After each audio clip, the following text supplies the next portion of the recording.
오늘 말씀의 제목을 한번 따라 하시겠습니까? 직분을 맡기시는 이유. 오늘 성경 본문에는 그리스도인들에게, 성도에게 직분을 맡긴다. 그 직분을 맡기는 이유가 뭘까? 그 말씀에서 나오고 있습니다. 제가 아주 지난주 얘기했나요? 교회 안에, 어느 교회, 개척교회 안에 성전에, 성구에 대한 이야기를 했습니다. 개척교회까지 갈 필요 없어요. 자, 우리 교회 성전 안에, 지금 여러분과 제가 보고 있는 이 성전 안에 뭐가 제일 중요할까요? 뭐가 제일 중요할까요? 마이크 중요하겠죠. 마이크 나가면 말 못하죠. 강례상도 중요하고, 성가대도 중요하고, 키보드 다, 조명, 건물 다 중요하잖아요. 사실 뭐가 더 중요하냐는 질문 자체가 틀렸죠. 이 안에 있는 모든 성구들은 오로지 예배하기 위해서 각자 위치에서 사명을 감당하고 있는 겁니다. 저 조명은 천장에 박혀서 평상시 어둡게 기다리고 있다가 예배가 시작되기 전에 불을 비추는 것과 같죠. 의자는 항상 대기하고 있습니다. 언제든지 와서 앉아서 예배하십시오. 모든 시설들은 바로 예배를 위해서, 이 중에 하나만 빠져도 예배 드리는데 아주 불편할 것입니다. 그러니까 눈치채셨죠? 이 성전 안에 있는 모든 성구들은 오직 하나, 예배를 위해서 각자 위치에서 사명을 감당하는 겁니다. 그러니까 물론 가격 차이가 좀 날 수는 있겠지만 가격의 차이가 중요한 것이 아니라 모든 기능이 온전히 서로 조화를 이룰 때 비로소 예배가 가능해지는 것이죠. 우리 신체도 마찬가지죠. 머리부터 발끝까지 모든 기능들이 다 소중하죠. 거기서 뭐가 더 중요하냐 기능적인 차이는 있을 수 있을지 모르지만 어느 것 하나가 빠지면 불편한 거죠. 온전한 기능을 발휘할 수가 없는 겁니다. 교회가 그렇습니다. 교회라는 공동체는 하나님의 공동체가 있지만 공동체 안에 각자 사명과 직분을 맡겨주시는 거죠. 그 직분은 각자 위치 서 있는 자리, 때로 성가대는 성가대 좌석, 찬양팀은 앞좌석, 남녀 성교회는 또 예배 전에 하루 종일 서 있기도 하고 여러 가지 각자 모습이 다 달라요. 그러나 목적은 뭐다? 예배를 위해서. 한번 따라 하실까요? 예배를 위해서. 그 모든 목적은 예배를 위해서 있는 것입니다. 조금 더 구체적으로 하나님의 영광을 위해서 있는 것이죠. 하나님의 영광을 위해서 있는 겁니다. 그 어떤 것도 하나님의 영광 앞에서 누구는 더 빛이 나고 누구는 더 어둡고 할 이유가 없습니다. 빛이 난다면 빛이 날수록 스스로 조심하고 고개를 조아려서 나는 아무것도 아닙니다. I am nothing. 난 아무것도 아닙니다. 하나님이 모든 것. God is everything. 하나님은 모든 것. 나는 아무것도 아닙니다. 이게 하나님 앞에서 온전한 크리스천의 모습입니다. 세상은 모든 사람들 앞에서 뛰어나야 성공한 것처럼 보입니다. 미국 정치에 관심 있으신 분은 지금 민주당의 바이든 대통령이, 현직 대통령이 재선에 나가려고 하다가 여러 가지 반대에 부딪혀서 결국 대통령 대선 후보에서 사퇴를 했습니다. 그리고 차기 대선 후보로 지금 해리슨이라고 하는 부통령이 차기 대통령으로 나오려고 하는데 그때 신문에 보니까 해리슨에게 별이 보인다, 별이 비친다, 이런 표현을 썼습니다. 윤석열 대통령이 대통령 되기 전에 정치 고참 한 분이 그런 말을 했죠. 인생에 한 번은 누군가에게 별이 비치는 순간이 있다. 별을 붙잡는 순간. 이게 대통령 된다는 거거든요. 근데 그거를 붙잡으면 대통령이 되는 것이고 그 별이 비쳤을 때 그걸 못 잡으면 대통령이 안 된다. 왜 그런 표현을 썼을까요? 세상은 누군가 머리 위에 우뚝 서면은 별처럼 빛난다고 그래서 성공이라고 말하죠. 그러나 하나님의 나라는 오직 빛나는 것은 누구뿐이어야 돼요? 하나님이에요. 기억하셔야 돼요. 왜냐하면 우리 육신은 아까도 말했잖아요. 우리 육신은 등 따시고 배부르고 남들이 박수 쳐주고 그리고 막 다른 사람보다 뭔가 뛰어나고 이러면은 육신은 성공했다고 생각해요. 그리고 하나님의 영이 없는 마음도 한도 끝도 없어서 내가 제일 잘 나가. 누구 노래예요? 21. 네. 이렇게 해서 알아들으시면 못 알아도 전혀 만수무강의 지장이 없어요. 세상은 그래요. 내가 제일 잘 나가. 그러면 와, 요즘 왜 인스타라고 하는 별스타라고도 말하는데 젊은 사람들이 인스타인지 아세요? 조금만 관심 있게 보시면 여러분 길거리 다니는 사람들이 정신 똑바로 앞에 뜨고 다녀요. 다 어떻게 하고 다녀요? 다 이러고 다녀요. 캄보디아 갔더니 다 이러고 다녀요. 연변에 갔더니 다, 우리나라 사람들도 다 이러고, 심지어 교통신호등을 지나가면서도 빨간불, 파란불 지나고 빨간불인데도, 야, 바깥에 나가서 당장 보실 수 있어요. 젊은 사람이든 뭐 전혀 뭐 이게 없으시거나 뭐 눈이 안 보시면 모르겠지만, 야, 이 세상은 지금 핸드폰에 빠져 있어요. 핸드폰에 빠져 있어요. 빠진 정도는 중독이에요, 중독. 중독 정도가 아니라 그냥 얼굴이에요. 그냥 이러고 다녀요. 기가 막히게 다녀요, 이러고 다녀요.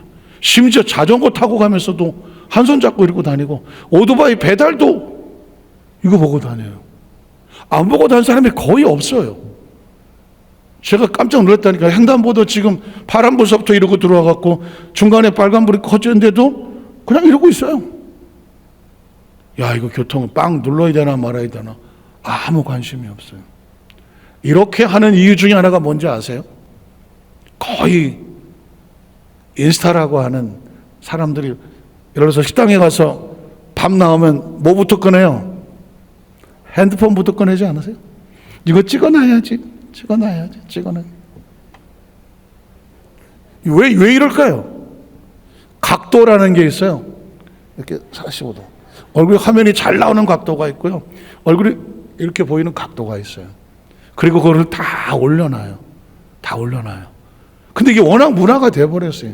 그래서 거기에 보면 오늘은 뭐 바다가 보이는 무슨 카페에서 맛있는 파스타와 함께 뭐 이렇게 하고, 뭐 무슨 커피 전문점 가갖고 뭐 이런 걸 올려요.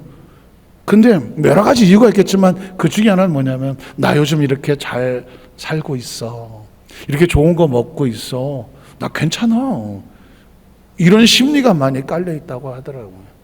경쟁적으로. 그래서 누구는 어떻게 사나 이런 걸 자꾸 비교하고, 그래 나도 거기서 앉으려고 하고. 그러니까 이 핸드폰 속에 있는 또 하나의 세상 속에서 어떻게든지 심리적인 걸 보면 자기를 좀 돋보이고 싶은 거예요. 이게 육이에요. 그리고 이게 영이 없는 마음의 욕구예요. 이런 것들이 있는 거예요. 그런데 이런 것들하고 전혀 다른 차원의 관점은 바로 교회 공동체 안에 있어야 되는 것입니다. 예수를 믿고 구원받으면 하나님의 자녀가 되잖아요. 각 사람의 개인의 구원을 받고 천국 가는 그날까지 교회 공동, 그리스도의 몸이라고 말하는 교회 공동체 안에 들어와서 우리 함께 더불어 살아갈 때 우리의 의식과 생각과 마음과 가치와 목적과 생활의 모습은 어떤 모습이어야 되느냐? 있어야 되겠죠. 그래서 오늘 성경에는 그 이야기를 우리에게 하고 있는 겁니다. 개인적으로 구원받은 하나님의 자녀였지만 우리 공동체는 어떻게 신앙생활을 하고 가야 되며, 나는 천국 가기 전까지 내 신앙의 목표는 뭘까? 중요하지 않겠습니까? 그냥 교회만 왔다 갔다 해서 야, 난 오늘 10,000번째 뭐 이렇게 숫자만 드리는 것이 아니라, 이 땅에 태어나는 우리 생명들은 다 잘하는 것처럼 나는 얼마나 잘했나? 한번 따라 하시까? 나는 얼마나 잘했나? 스스로가 얼마나 서 있는지를 키를 잡아야 되지 않겠습니까? 우린 첫 번째로 직분의 종류를 한번 살아보겠습니다. 에베소 4장 11절에 보니까 이렇게 말합니다. 그가 누굴까요? 직분은 누가 세운다? 하나님이 세우시는 것입니다. 교회 공동체는 그리스도의 몸이라고 하니까 주가 세우는, 그래서 그가라고 하는 주권이 나오는 겁니다. 자, 그가라는 단어를 위해서 제가 에베소 4장 11절로 7절로 10절을 한번 보겠습니다. 그가 누구인가? 우리 각 사람에게 그리스도의 선물의 분량대로 무엇을 주셨다? 은혜를 주셨다. 그러니까 은혜는 우리가 어디서 돈 주고 산 것이 아니라 우리에게, 각 사람에게 그리스도 선물, 값없이 주시는 분량대로 우리에게 은혜를 주신 분이 있어요. 자, 그 다음 절에 보면 누굴까요? 그러므로 이르기를 그가 누굴까요? 예수 그리스도가 승천하여 위로 올라가실 때에 사로잡혔던 자들을 사로잡으시고 사람들에게서 잡혔던 자들을 풀어 그들에게 은혜의 선물을 주셨다 하였도다. 그러므로 올라가셨다 하였은즉 땅 아래 낮은 곳으로 내셨던 것이 아닌 그리스도가 강림 성육신 하시고 사역을 마치고 승천하셨으니 올라갔다는 얘기는 내려온 적이 있었다는 것이 아니냐. 그래서 그 다음 절에 보면 내리셨던 그가 그 모든 하늘 위에 오르신 자니 이는 만물을 충만하게 하신 만물의 모든 걸 주관하신 분이 예수 그리스도다. 이렇게 선포해 놓고 누가 우리에게 직분을 맡기느냐? 그가 어떤 사람은 사도로. 제가 이 본문하고 절묘하게 철회 예배 때 고린도전서 저 본문하고 거의 내용이 같은데 직분을 얘기하고 있더라고요. 그러니까 고린도 교회 성도들에게도 직분의 중요성에서 말하고 에베소 교회 성도들에게도 직분의 중요성을 말하는데 이건 뭐냐면 우리 교회에 이 땅의 모든 교회들에게 직분의 중요성을 말하는 것과 같아요. 자, 사도는 누구라고 말했죠? 예수님 당시에 예수님을 직접 보았고 따라다녔고 말씀으로 교육을 받았고 그의 기적을 보았으며 그의 고난을 보았으며 그의 죽음을 보았으며 부활을 보았으며 승천을 보았던 그 당시 한정되어 있는 12명의 제자 그 사람들을 사도라고 말한다. 아마 조금 관심 있는 사람들은 최근에 신사도 운동이라고 해서 하는 것들이 가끔씩 이렇게 기독교 잡지에 보일 수가 있는데 신사도는 성경이 말하는 사도와는 조금 맞지 않는다. 그래서 혹시 그 부분에 대해서 현혹되거나 그런 부분에 약간 이단성이 있는 것이니까 그것에 접촉을 안 하시는 것이 좋다라고 말씀을 드렸고 사도는 그래서 처음 복음을 출발한 사람을 제자들을 사도라고 말했고 어떤 사람은 선지자로 기억하시죠? 선지자는 목숨을 걸고 무언가의 잘못을 과감하게 선포할 수 있는 그래서 예를 들면 예레미야 같은 사람은 시대들에 갇히기도 하고 하지만 이스라엘 백성들에게 너희가 언제까지 이렇게 죄 속에서 빠져서 하나님께로 야훼께로 돌아오지 않겠느냐 내 백성이여 돌아오라 하면서 외치고 그들의 잘못을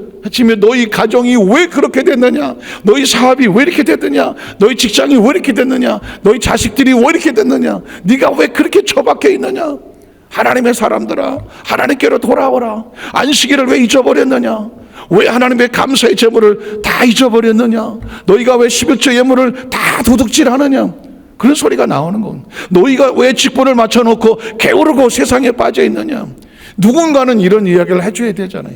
누군가는 당신이 담배를 피운다면 담배는 이번에 경고가 나오지만 당신의 폐를 망가뜨리고 건강을 망칩니다. 이런 얘기라든 지금 어제도 뉴스에 보니까 이 강남 어디에 어떤 한 친구가 밤에 서성거리다가 CCTV에 잡혀 요즘 대한민국 CCTV는 굉장히 놀랍습니다. 아예 24시간 CCTV로 서울 시내를 거의 권역별로 이렇게 다 스캔을 하고 있어요. 감시를 하고 있어요. 그런데 서초공가 그쪽에 보니까는 어떤 남자가 차를 타고 와서 가방에서 뭘 자꾸 툭 던지고 핸드폰 찍고 툭 던지고 핸드폰 이 돌아다니는 게 딱 걸린 거예요. 그래서 경찰서 지구대 연락을 해서 어느 지역에 이상한 사람이 이런 행동을 했으니 가서 해봐라. 경찰 4명이 출동을 했더니 가서 경찰을 보자 도망을 치더라는 것이요. 그래서 쫓아가서 결국 잡았더니 가방 안에 마약이 한 1,500명 이상 먹을 수 있는 그 조그맣게 봉투에 들은 이런 마약을 발견했는데 소위 말하는 던지기라는 것이 있습니다. 그러니까 마약을 살려고 하는 사람, 마약을 공급하는 사람 이걸 어떻게 전달을 해주기가 그렇잖아요.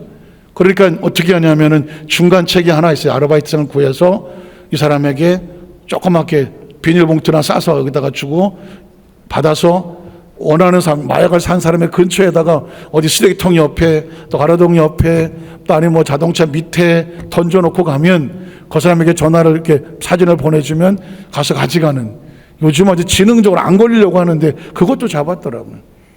그러니까 사실은 지금 굉장히 위험하거든요.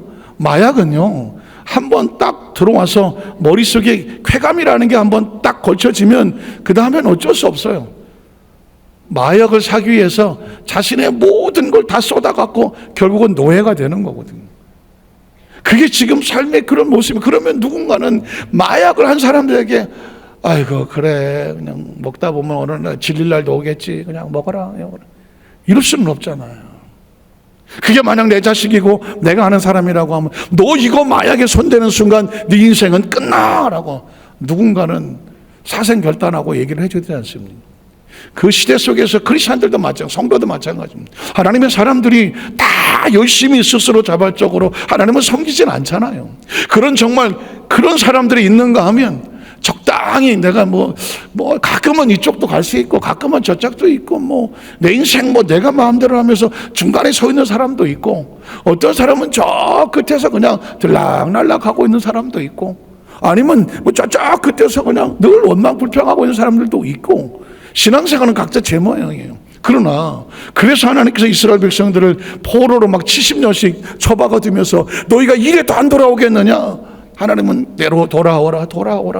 이사야서에 보면은 나귀도 지 주인을 알아서 나갔다가 집을 돌아오는데 내 백성은 왜 안 돌아오는? 그러면서 오라 우리가 서로 변론하자. 너희 죄가 주홍 같을지라도 진홍 같을지라도 눈과 같이 그리고 양같이 휘어질게로다. 내 백성이여 돌아오라. 구약 성경은 그래서 하나님의 절규가 있는 거예요. 내 백성이여 돌아오라. 한번 따라 하실까요? 내 백성이여 돌아오라. 사실 또 이런 얘기를 하면 이미 와 있는 이거 예배 참석한 분들에게 돌아와라 그러니까 우리 성도는 나 왔슈? 이런 분위기야 지금. 그렇지만 하나님이 보실 때에 지금 이 순간에 어딘가 하나님의 사람들이 있어야 될 자리에 있지 아니하고 어딘가 세상 바깥에서 하나님을 떠나서 있다고 한다 그러면 하나님의 심정은 어떻겠어요? 내 백성이여 돌아오라. 그게 하나님의 마음이거든요. 그러니까 사실은 이 선지자는 참 어려운 사명입니다. 제가 지난 금요철에 때도 그런 얘기를 했는데 선지자들은 장수를 하지 못합니다. 선지자들은 단명을 합니다. 단명을 한 이유가 뭐냐면 매일 가서 그냥 예를 들어서 어느 성도가 있다고 치면 그 성도가 지금 신앙생활 똑바로 안 하고 저 바깥에 한다고 하면 누군가 이 선지자 사명을 가지고 당장 끝끝 예수를 믿으라고 주의를 정수하고 막 여단을 쳐봐요. 그러면 내가 알아서 할게 웃지 마요. 내 저 사람 듣기 싫어서 듣지를 않아요. 선지자가 말했을 때 듣고 돌아오면 얼마나 좋겠어. 그리고 대부분 선지자가 말하면 듣지 않단 말이에요. 그러다 보면 저거 누가 안 잡아가나 사람들에게 환영받지 못하고 선지자는 사람들 환영받지 못하고 싫은 소리 바른 소리 해대면 얼굴 보면 희하고 그러고 다니는 이 사람은 환영도 못 받고 심지어 어떤 사람은 에이씨 얻어맞기도 하고 오지 마라 물을 갖다 건지기도 하고 그래도 오직한 에레미야가 내가 다시는 내가 이 하나님 말씀을 전하지 않는다고 내 심중에 닫고 있어도 내 마음이 불붙는 것 같아서 이건 하나님이 불붙는 것 같아서 내가 그 선지자 사명하다가 감옥에 들어가 앉아있고 그런 거거든요. 그런 선지자 사명도 있어요. 참 오늘날 시대 속에 선지자 만나기는 쉽지 않죠. 강단에서 사실은 회개하시오 그런 설교 잘 못하잖아요. 지옥 갑니다. 듣기 싫어 그 교회 안 가야지. 오늘날 시대의 사람들이 독사의 새끼들아 이렇게 하고 똑바로 예수 믿으시오 그러면은 내가 하루 종일 일주일 동안 힘들고 피곤해서 와서 일어나 좀 소망이나 얻으려고 왔는데 회개하라고 그러고 똑바로 예수 믿으라고 그러고 그따위로 신앙생활하려면 하지도 말라고 그러고 내가 저 소리 들으려고 앉아있네. 난 딴 데로 가서 앉아. 이건 이렇게 되면은 이 사람들은 시험 드는 거죠. 시험 드는 거예요. 그런데 그 중에 한 사람이 그렇지 않아도 요즘 내가 이대로 살면 되나? 내가 이렇게 예수 믿어도 되나? 뭔가 이상한데 이러고 있는데 갑자기 예수를 똑바로 믿으라 그러는 순간 정신이 번쩍 나고 이게 하나님의 음성으로 들리면은 안 되겠다. 내가 결단하고 각오하고 하나님 내가 하나님께 정리하고 정말 하나님 똑바로 믿겠습니다라고 깨지면 그 영혼은 사는 거군요. 그 사람은 사는 거고, 한 사람도 안 깨지고 아이씨 저 소리 듣기 싫어 죽겠는데 꼭 그런 소리를 해야 됩니까? 라고 하면 이제 그분은 미움받는 거고. 그래서 선지자의 사명은요, 미움받기를, 얻어맞기를, 그리고 공격당하기를 작정하고 사는 사람이에요. 그래서 그 사람들은 되게 오래 못 살았어. 예를 들어서 뭐 바울이 왜 돌에 맞습니까? 이사야는 막 톱에 켰다는 말도 있고, 뭐 에레미야도 감옥에 있고, 그 선지자들 다 하나같이 자신의 삶에 생명을 던져놓고 했어요. 그런데 어떻습니까? 병든 사람에게 그냥 먹고 싶은 거 드시고 그냥 뭐 인생이 뭐 있습니까? 그냥 편하게 사세요. 한 6개월만 그렇게 사세요. 그것도 처방일 수 있겠지만 당장 급할 때는 인공호흡기 꼽아놓고 마취시켜놓고 수술해서 잘못된 거 잘라내서 살려야 되지 않겠습니까? 때로 선지자들은 바로 이런 영적 수술을 하는 사람입니다. 그런데 안타깝게도 그렇게 그 소리가 들려오는 사람은 살 사람만 사는 거죠. 그래서 이 선지자는 오늘날 시대에서도 연구를 좀 많이 해야 돼요. 뒤집어 말하면 누군가 나에게 정말 예수 똑바로 믿으라고, 사명 직분 똑바로 하라고, 당신 정신이 지금 어디가 있느냐고, 마음의 생각은 어디가 있느냐고, 스스로 생각해 보라고, 예수 잘 믿고 있냐고, 처음 직분 맡을 때, 처음 은혜 받았을 때 그 심정 아직도 있느냐고, 혹시 좀 더 졸자, 게으르다, 나태하자 하면서 혹시 늘어져 있죠, 적당히 이 정도면 됐다고 혹시라도 그렇게 나태하지 않느냐고. 누군가 그런 소리를 했을 때 그 소리를 들으면서, 그래, 내가 처음 예수 믿고 구원 받았을 때 하나님 하는 심정이 내가 그런 마음이 밭이 될 수 있을까? 아니면 또 저 소리 하고 있느냐, 내가 정말 혹시 그런 소리를 들었을 때 화가 나는지, 아니면 나하고는 전혀 상관없는 소리로 들려지는지, 이건 사실상 아무도 몰라요. 나만 알아, 나만. 본인만 알아요. 본인만. 그래서 전 우리 여덟 만삭교회 모든 성도 가슴 생각 속에 때로 하나님의 말씀은 방망이 같이 들어올 수도 있어. 내 말이 불같이 아니하느냐, 방망이 같이 하느냐, 반석을 쳐서 부서뜨리고 그 건물과 쓰레기를 태우는 불같지 않느냐. 하나님 말씀은 때로 세미한 바람과 같이 우리 마음속에 위로와 소망을 다가오기도 하고 계시로 다가오기도 합니다. 감동을 주기도 하고 은혜를 주기도 하고 눈물을 흘리기도 하고 주여 사랑의 마음으로 다가오기도 합니다. 그러나 때로 하나님 말씀은 불같이 임해서 우리 속에 싹트고 있었던 모든 쓰레기 같은 것들을 다 태워서 원망, 불평, 감 속에 있는 서운함, 섭섭함, 이 감정의 찌꺼기들 이거 잔뜩 모아놓고 이거 내 마음이다 것들은 다 태워버리고 마음을 성결케 하시기도 하고, 때로는 반석과 같이 해서 내가 굳건하게 되는 이 마음을 갖다 부셔버려서 그냥 아주 고운 모래처럼 해서 마음을 따뜻하게 만들기도 하고, 어떤 모습이든지 하여튼 간에 하나님께서 그 생명을, 목적은 뭐예요? 살리는 겁니다. 살리는 거예요. 그래서 사명과 직분이라는 것 중에서 제일 먼저 나오는 게 사도요, 선지자요, 어떤 사람은 복음을 전하는 자요. 그러니까 이 복음을 전하는 것도 내가 원래 마음이 좋고 성격이 좋아서가 아닙니다. 그가 어떤 사람은 사도로, 그가 어떤 사람은 선지자로, 그가 어떤 사람은 복음을 전하는 자로, 또 그 다음 절에 보면 어떤 사람은 목사로, 목양을 하고 성도를 돌보는 제생과 같은 목사와, 또 가르치는 무엇으로 삼았다? 교사로 삼으셨다. 여기서 중요한 것은 직분의 종류도 중요하지만 그가 세우셨다. 그가 세웠다는 거죠. 여러분과 제가 어떤 사명과 직분을 하나님께서 맡겨 주셨다고 하면 그 직분에 대한 정확한 여러분의 마음속에 소명감과 사명감이 있어야 돼요. 한번 따라 하실까요? 소명감과 사명감. 소명은 뭐냐? 나를 왜 부르셨는지를 아는 거예요. 내가 이 자리에 왜 있나? 소명감. 그리고 사명감은 끝까지 그것을 내가 감당하기 위해서 기꺼이 그 자리에 서는 거예요. 끝까지 가는 거예요. 그걸 사명이라고 말합니다. 저는 교사라는 단어가 제 마음속에는 사실 좀 깊이 박혀 있습니다. 제 어렸을 적에 꿈 중에 하나는 교사였어요.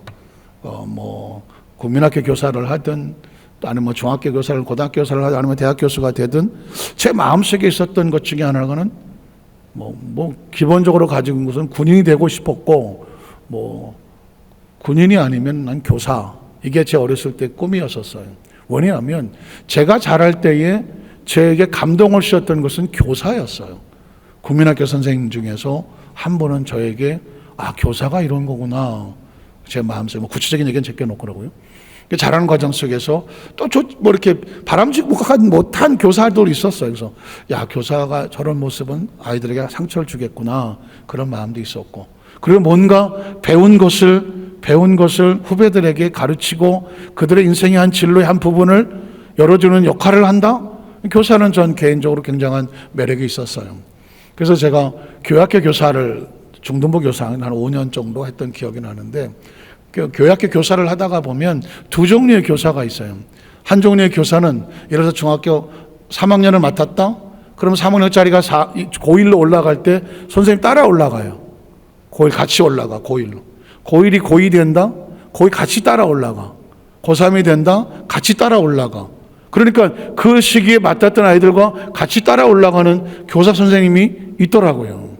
그것도 중요한 것 같아요. 그런데 저는 중학교 3학년짜리의 교사를 제가 했는데, 저는 중학교 3학년짜리 교사만 5년, 그 자리에 5년이 있었어요. 이유는 분명히 있겠죠.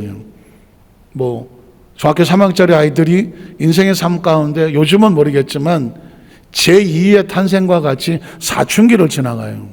여러분 사춘기 겪어 보셨겠지만, 사춘기는 인생의 이제 어린아이가 어른이 돼가는, 소년에서 이제 뭔가 여러 가지 느끼면서 어떤 청소년, 청년 쪽으로 올라가는 과정인데, 이게 엄청난 감정도 기복도 심하고 생각도 복잡하고 앞이 무슨 터널을 지나가는 것 같아요.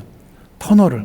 그래서 누군가 이 터널을 지나가는 그 시기에 붙잡아 주지 않으면 이 친구가 가장 무너질 수 있는, 가장 방황하고 방탕할 수도 있으며 잘 나갈 수 있는 친구가 그 어린 나이에 15살 그 중간에서 무너지기 쉬운 나이가 제가 볼 때는 중3으로 보였어요.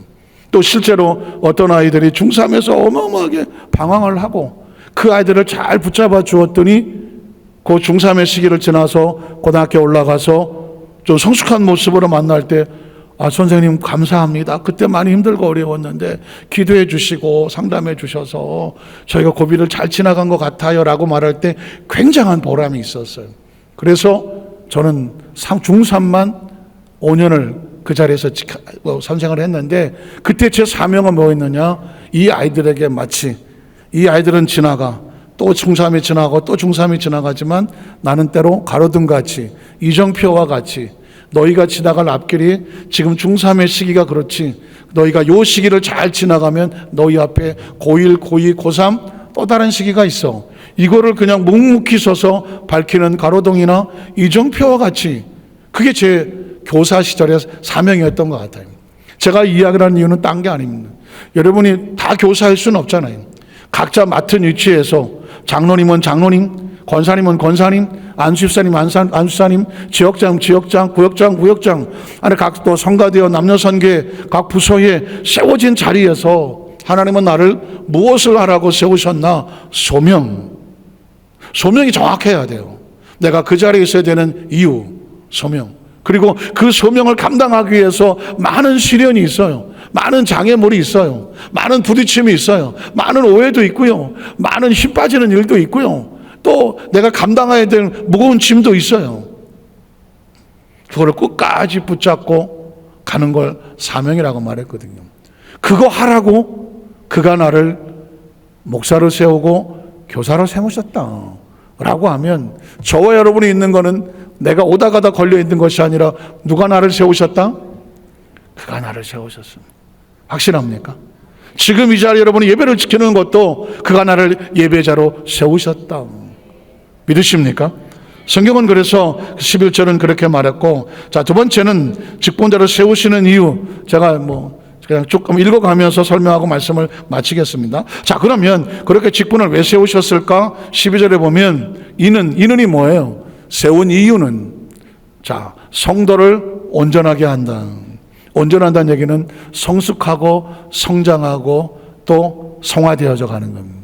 두 번째, 봉사의 일을 하게 하며. 성도는 예수 믿고 구원받아 개인의 구원만 이루는 것이 아니라 이제 태어나서 성장하면 모든 성도들은 뭘 해야 될까요? 봉사를 할 수 있어야 되냐. 봉사를 하죠. 성도는 온전하게 성숙하고, 두 번째 봉사의 일을 하며, 그리고 세 번째 그리스도의 몸을 세우는 것입니다. 그러니까 교회 공동체 부흥과 발전에 그거야 뭐 목사님들이나 뭐 전사님이나 장로님들이나 재직들이 다 알아서 하는 거지, 나는 그냥 주일날 와서 예배만 드리면 되지, 이건 아직 어린아이인 거예요. 어린아이가 태어나도 어느 정도 크면 아이들이 엄마 뭐 할 거 없더냐 뭐 하고 하지 않습니까? 뭐 설거지 한다고 달라들기도 하고, 뭐 빨래 갠다고 하기도 하고, 뭐 뭔가 하려고 하지 않습니까? 더 커지면 나중에 엄마 제가 할게요 뭐 이렇게 하면서 아이들이 이거 네가 컸구나, 집안일을 나누게 되어지는 거거든요. 교회 일이 그래요.